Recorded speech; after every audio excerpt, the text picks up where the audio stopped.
if Thrasher can stay healthy, I think he's your pick. Hold up. Assuming he goes the opposite coast to me, I think he can win a title. Star Racing Yamaha has 6 elite riders going into 2026, but only 3 can go west and 3 can go east. Today, we're breaking down exactly who goes where. I'm sorry, predicting, and why this is one of the hardest decisions Star has ever made. We already know Haiden Deegan confirmed he's racing west, but that actually tells us way more than people think. And today, I'm revealing the lineup I believe Star has already internally decided on. Stick around. Before we get started, I want to give a big shout out to my #1 sponsor, my Lord and Savior Jesus Christ. He is the Savior of the world, and we're about to celebrate his birthday. It's Christmas, man. Next, we're going to shout out Eargos. If you support them, you support me. Use code Trackside to get 10% off if you guys need some earplugs, and you do if you go to any motocross events or if you ride. If you ride, I would suggest the X27s. Just filter out more sound. If you just go to the events as a innocent bystander with ears that can get blown out by the sound of a ravaging 450, then I suggest the X15s. With that being said, let's dive into today's video.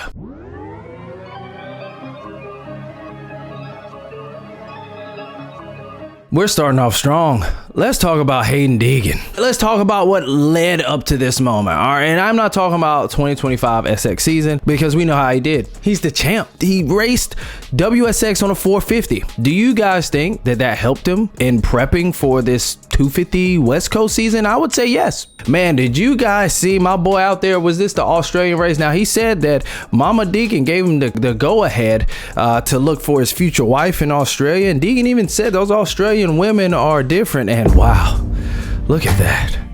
No, not her. Him. Look at that. Yeah, that's it. Deegan confirmed he's racing west. Now, in my opinion, this reshapes everything for everyone who thought they were going to race whatever coast, because he's a force to be reckoned with. He's entering as a defending champion. Star Racing has always stacked the opposite coast to protect points. We know this, okay? And why would they put all of their top guns on one side and then have a weak side, right? So that's what kind of fueled my thought process here. Y'all let me know as the video goes on, what do you guys think? But Deegan's pace plus personality, that just meshes well for the West Coast, man. He is the anchor of the West roster, all right? And if you disagree, put it down in the comments. Don't think it, just type it. If Deegan is the anchor though, who do you put around him to maximize wins? Who would I put with him? Well, that would be Michael Mosiman and Pierce Brown. Michael Mosiman missed most of 2025. I would say now he's got to be fully healthy. Deegan also mentioned in one of his videos that Mosiman, he be out there putting in that work. Deegan was out there. He was out there on a day where he didn't really need to be out there. And he mentioned lightly, did y'all catch that? He was like, Mosiman, he didn't say his name, a nickname, you know, he be out here, you know, so that's good to know and good to see that he's putting in that silent work. Cause my boy don't put no videos up. Mosiman is experienced, but not a primary title contender. He's got to finish the season. He's good though. And versus Deegan, I would say this reduces kind of the intra-team stress, if you will. Of course, Mosiman, he's from the West Coast, so he's got that West Coast familiarity. Whoa.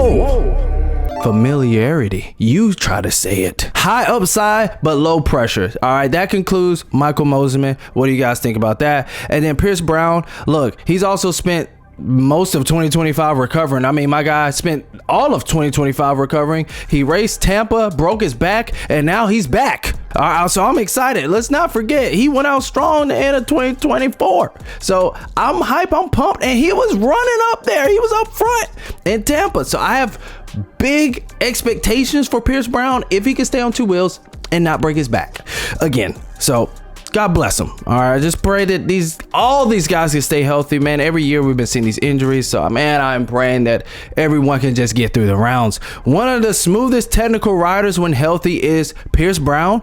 West tracks historically, they suit his riding, and I do believe pairing him with Deegan gives Star depth without stacking 3 title threats. So for me, logistically, this just makes the most sense. Star doesn't want 3 title contenders on one coast. They want 1 hammer and 2 reliable point scorers. That's how I see it. What do you guys think? Don't think it, type it.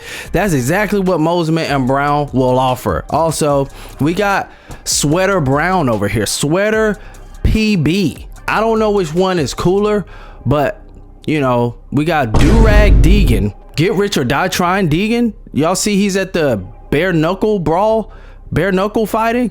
My guy is ready for a battle. I mean, tell me without telling me that you're ready to scrap and throw the fate, as Deegan says. That's just what he said. All right, moving on to East Coast. But what do you guys think about the West Coast? Drop down in the comments. I really want to hear what you guys think Star Racing Yamaha is going to do. Moving on.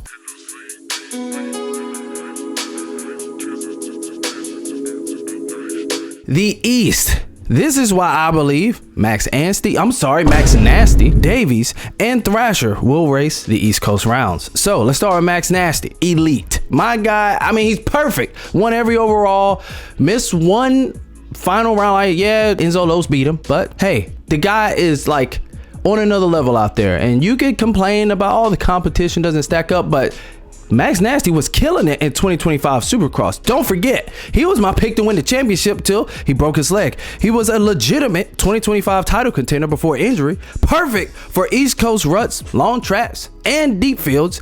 And this would allow Deegan to run the West uncontested. A little bit more uncontested. I'm just saying. Cole Davies, we all know. I've seen every comment agree on this. We all know, and we said 2025 that Cole Davies is going to be a title threat for Haiden Deegan if they race the same coast next year. If you haven't been in the loop, he was recently injured again in Charlotte SMX. And I'll throw up right here like just his posts about his injuries, and Ozix Open actually posted that, and this was the post right there if you guys want to read it again, so don't forget. But he's still ramping up, man. He just started training. East Coast gives Davies really like an extra about 5 to 6 weeks, right, of prep. And Star, man, they're always going to prioritize health for rookies and young riders, so I expect them to do that. I mean, he sat out Ozix Open, so I predict he's not going to race West Coast. Sounds like they know he could be a title threat, and if I'm Star, I'm putting him on the East. Next though, we got Nate Thrasher. Now, Nate Thrasher, if you did not know, and a lot of us watched this Deegan video, this is the only reason why I got him as a title threat and not racing with Deegan. It's because Deegan himself said that Nate Thrasher is the fastest rider at the test track. I mean, if Deegan's saying it, I don't think I hear Deegan talk about anybody else being like that besides himself. So if he's shouting out Nate Thrasher, I believe him. And I mean, Duff said it. He was like the only one who's really making moves when they're running through their testing and their laps is Thrasher. He's like, Thrasher gained the most positions or something like that. I may put it right here. Thrasher passed quite a few guys, so he's starting P2. He ran really good. I think, to be honest, I'm gonna be real. If Thrasher can stay healthy, I think he's your pick. Hold up. Assuming he goes the opposite coast to me, I think he could win a title. Yeah. Right now. I think he's probably he's the second best guy on a 250 here. Can't count out Max Anstie either. I'm not making this up. That's what's really happening. Thrasher is a proven race winner. He was supposed to, in my opinion, supposed to take it after Hunter left. He pushed Hunter that year, kind of, sort of. But Hunter was clearly faster. Thought Thrasher was going to be the guy, but everyone else stepped it up. And then Star, in my opinion, they won't let Deegan and Thrasher fight for the same title. I mean, if Deegan is saying that, I don't believe that would be wise, but who knows? Who knows? The way guys get hurt, they might be thinking, hey, we need 2 title contenders on the same coast. That's the only other side of the spectrum that this thing can be on. What do you guys think? You're thinking it, but you're not typing. It makes 0 sense to put them on Deegan's coast, in my opinion. Let's balance this thing out. West, Deegan, Mosiman, Brown. Okay, 1 title favorite, 2 experienced, consistent support riders, all 3 healthy, ready by January, and the West fits each rider's style and timeline. That right there already answered it for me. The East, Nasty, Davies, and Thrasher.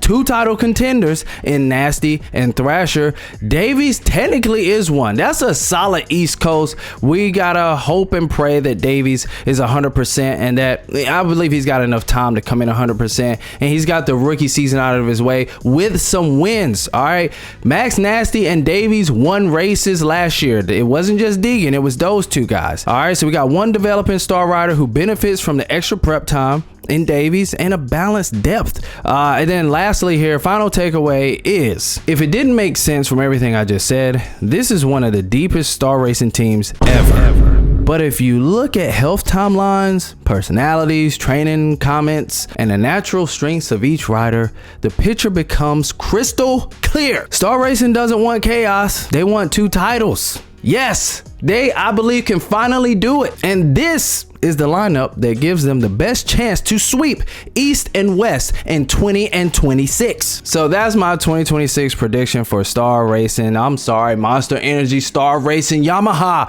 Oh, that's a long name. Deegan, Mosiman, Brown on the West, Anstie, Davies, Thrasher on the East. But now it's your turn, man. Did I get it right? Or am I sleeping on another theory here that I missed? Y'all are good at that. Snuffing out a theory I missed. Drop down in the comments if I missed something. Drop your coach predictions in the comments. Let's debate it. Thank you for liking the video, because I know you have already. Thank you for hyping the video. Guys, y'all been going crazy on that. The channel is doing numbers like never before, and y'all are making it possible for me to do this more often. Thank you. And to get the races. With all that being said, why have you not subscribed?